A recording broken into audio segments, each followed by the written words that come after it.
Welcome back to Signal 2030, where we explore the scientific breakthroughs shaping our future. This is part one of a short series on nuclear fusion. Its current state, the challenges that remain, why it matters, and just how close we are to unlocking the power of the stars. Today, we're embarking on, well, an extraordinary journey. It's into one of humanity's most ambitious scientific and engineering endeavors. Nuclear fusion.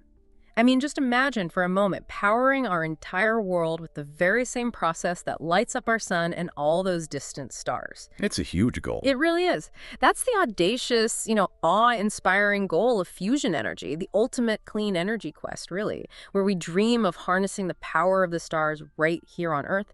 When you look at the core promise of fusion, it almost sounds, well, too good to be true, doesn't it? It does have that feel sometimes. We're talking about an energy source that is clean, virtually limitless, and incredibly abundant. Just think about the fuel, deuterium. It's easily and inexpensively extracted from seawater. Making it essentially boundless, yeah. Exactly. And then there's lithium, which plays a crucial role in breeding more fuel, and that's also incredibly plentiful. So this isn't just clean because it produces no carbon emissions, it's also remarkably safe. The main radioactive fuel, tritium, has a really short half-life, just 12.3 years.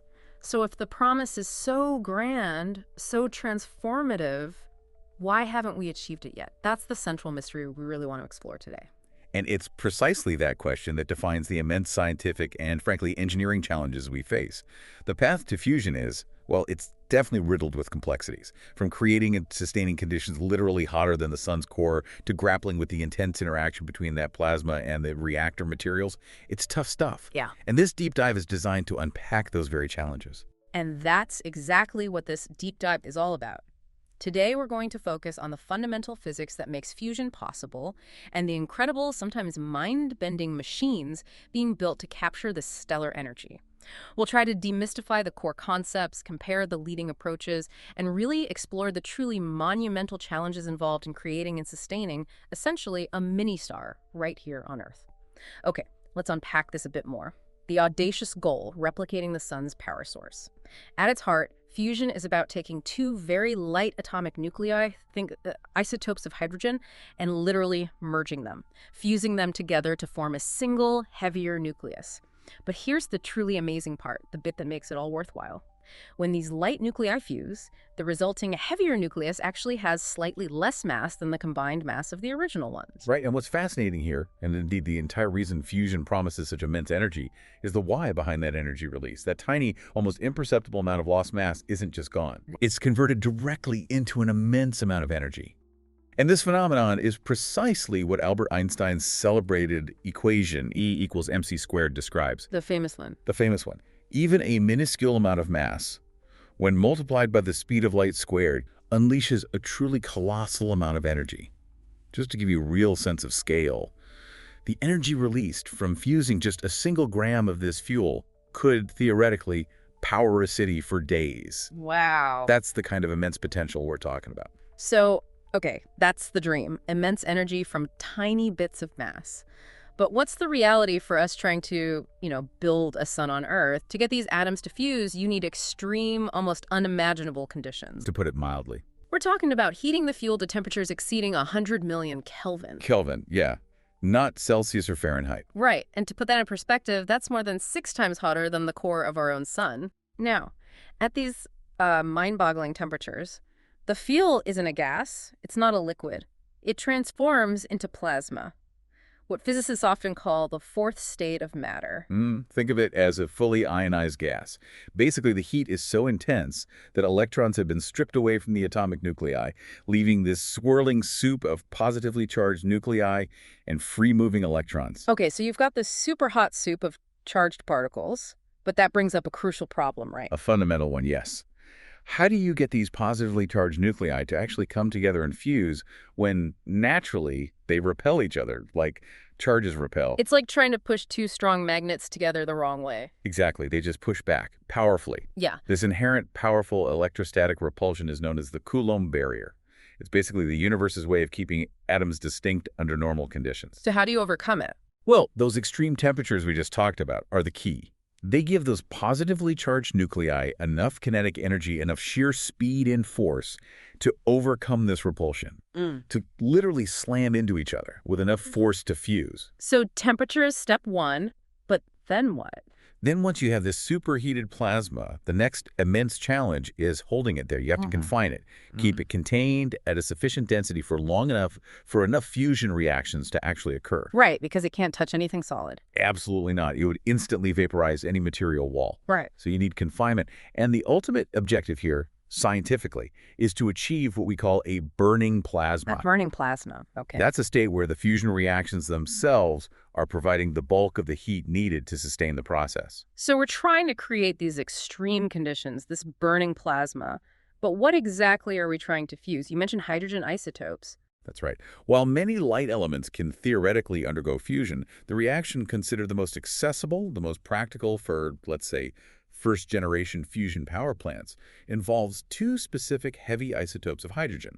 Those are deuterium, often just called D, and tritium, or T. Deuterium and tritium, D and T, okay. Deuterium, which has one proton and one neutron, is incredibly stable, and crucially, it can be extracted quite inexpensively from seawater, which, as you said earlier, truly makes it an essentially limitless fuel resource for fusion. Okay, so deuterium is abundant. What about tritium? Tritium is trickier. It has one proton and two neutrons. It's radioactive, and it has a relatively short half-life, about 12.3 years. Short in geological terms, anyway. Right. But crucially, it's also extremely rare in nature. It basically doesn't exist naturally in useful quantities, and that presents its own unique challenge, which we'll definitely need to get into. Okay, so D is easy, T is hard to find. Why use T at all, then? Why this DT reaction? Good question. To connect this to the bigger picture, the DT reaction is favored primarily because it has the highest reaction probability, physicists call it the cross-section, at the lowest achievable temperatures in a lab setting. Lowest being relative here. Very relative, yes. We're Yeah. still talking in that range of 100 to 150 million Kelvin we mentioned.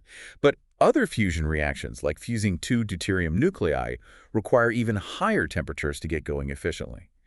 So DT is simply the easiest one to ignite, relatively speaking. Okay, makes sense. It's the path of least resistance, even if that path is incredibly difficult. Now let's break down what actually happens when deuterium and tritium fuse. You said it's an energetic dance? It is. When a deuterium nucleus and a tritium nucleus overcome that Coulomb barrier and fuse, they produce two main products. First, a helium-4 nucleus, which is just two protons and two neutrons, a very stable configuration. We often call this an alpha particle. Alpha particle, got it. And second, a high-energy neutron. Plus, of course, the energy release. The whole reaction releases a total of 17.6 mega-electron volts of energy. But you said how that energy is split is really important. Absolutely crucial. It's perhaps the most defining characteristic that shapes how we have to design a fusion reactor. That 17.6 MeV isn't split evenly between the alpha particle and the neutron. Okay. Due to the fundamental principles of conservation of energy and momentum, the much lighter neutron carries away the vast majority of that energy, about 14.1 MeV. That's roughly 80% of the total energy released. 80% in the neutron. Yeah. And this is a critical detail because the neutron, being electrically neutral, is completely unaffected by the powerful magnetic fields we use to confine the plasma. Ah, so it just flies right out. It escapes the plasma immediately. Bang. Gone. Which necessitates this massive, thick structure surrounding the plasma chamber we call the blanket and shield. Its job is specifically to absorb these energetic neutrons, capture their kinetic energy as heat, and also protect the rest of the reactor components, particularly the sensitive superconducting magnets, from intense radiation damage. Okay, so the neutron carries most of the energy and requires this big blanket structure. What about the alpha particle? It gets the remaining 20%. Exactly. The alpha particle carries the remaining 3.5 MeV, about 20%. But, crucially, the alpha particle is positively charged. It's a helium nucleus, after all. This means it is trapped by the magnetic fields in magnetic confinement fusion, or MCF, devices. Or, in inertial confinement fusion, ICF, it's trapped by the sheer density of the compressed fuel. And that's a good thing. It's immensely beneficial. Yeah. This is the key to self-heating. The kinetic energy of these trapped alpha particles is deposited back into the plasma through collisions with the cooler fuel ions. This provides a powerful self-heating mechanism. So these alpha particles truly are the plasma's internal fire, as you put it earlier. That's a perfect way to think about it. They are absolutely critical to getting a fusion reaction to sustain itself. And this brings us to a couple of really important concepts we touched on. burning plasma and ignition. As these trapped alpha particles zip around and collide with the cooler bulk fuel ions, the D and T that haven't fused yet, they transfer their energy, effectively heating the plasma from within. This is how the plasma largely keeps itself hot, reducing the need for external heating. Okay. So what defines a burning plasma then? We define a burning plasma as a state where this alpha particle self-heating becomes the dominant heat source in the plasma. It provides more heat than any external heating systems we might still be using. We might still need a little bit of external heating to keep things stable or control the reaction, but the alphas are doing most of the work. And achieving that is a major goal. A primary scientific objective, yes. For massive international projects like ITER, proving we can create and sustain a burning plasma is job number one. And then beyond burning plasma is ignition. Ignition. That's the ultimate goal for a power plant. Ignition is the point where the fusion process becomes entirely self-sustaining. The alpha heating power actually surpasses all the power loss mechanisms, things like energy leaking out via radiation or particles escaping confinement. Like a fire that keeps itself going? Precisely. It can lead to a thermal runaway if not controlled, where the plasma gets hotter, the fusion reaction rate increases, more alpha particles are produced, the plasma heats itself even further, all without any additional external energy input. Okay. And how do we measure progress towards this? I think I've heard of a Q factor. Yes, the energy gain factor, Q. It's simply the ratio of the fusion power produced by the plasma to the external heating power we supply to the plasma. So Q equals power out minus power in. Essentially, yes, for the plasma heating itself. A burning plasma typically corresponds to a Q greater than 5, maybe up to 10 or more. Ignition, where no external heating is needed, theoretically corresponds to an infinite Q. Infinite Q, that's the dream. But even these beneficial alpha particles, they don't just disappear, right? They're helium nuclei. That's right. Once they've deposited their energy and cooled down, they become helium ash. And if this helium ash isn't actively removed from the system, it builds up. And dilutes the fuel. Exactly. It dilutes the precious DT fuel, gets in the way, and eventually it would cool and quench the fusion reaction, bringing everything to a halt. So that highlights the critical need for a very efficient exhaust system to remove this helium ash. Another challenge. Okay, let's circle back to tritium. You said it's rare, radioactive. How do we get enough for a power plant? Yeah, this is a formidable logistical challenge. As we said, tritium has that 12.3-year half-life. It just doesn't exist in significant quantities naturally. The current global inventory, mostly a byproduct from certain types of fission reactors, is estimated to be only a few tens of kilograms, maybe 20 or 30 kilos. Which sounds like a lot, but... It's woefully insufficient. A single commercial-scale fusion power plant is projected to consume hundreds of kilograms of tritium per year. There's simply not enough in the world to fuel even one plant, let alone a whole fleet. So if we can't find enough tritium, what's the solution? We have to make it ourselves. It sounds a bit like alchemy, but it's based on solid nuclear physics. The plan involves each fusion reactor producing or breeding its own tritium fuel in a closed cycle. Breeding its own fuel, but how? By harnessing those 14.1 MeV neutrons that escape the plasma. Remember them, the ones carrying 80% of the energy. Yeah, they fly out and hit the blanket. Exactly. The idea is that the reactor vessel is lined with these specialized modules we call breeding blankets. These blankets contain lithium, usually in liquid form like lithium lead, Right. or as a solid ceramic compound. You could think of them as a kind of tritium farm. A tritium farm inside the reactor. Pretty much. Right. When one of those high-energy neutrons strikes a lithium nucleus, specifically the lithium-6 isotope, it can induce a nuclear reaction. Neutron in, out comes tritium plus an alpha particle. So you're using the neutrons generated by fusion to create more fuel for fusion. That's actually ingenious. It really is. You're consuming deuterium from water and lithium, which is abundant in the Earth's crust and seawater, to produce helium and energy while continuously regenerating the tritium needed. It makes fusion potentially self-sufficient in terms of fuel. But I imagine designing that blanket is tricky. Oh, incredibly complex. It's a huge engineering challenge. The blanket has to do several critical things simultaneously. First, it must achieve a tritium breeding ratio, or TBR, slightly greater than 1. You need to produce slightly more tritium than you consume to account for losses, radioactive decay, and to provide startup fuel for future reactors. So make one, use one, plus a little extra. Precisely. Second, it has to efficiently capture the kinetic energy of the neutrons and transfer that heat to a coolant, which then drives turbines to generate electricity. That's how you get power out. And third, it has to survive in that incredibly harsh neutron radiation environment for years, maintaining its structural integrity and function despite constant bombardment.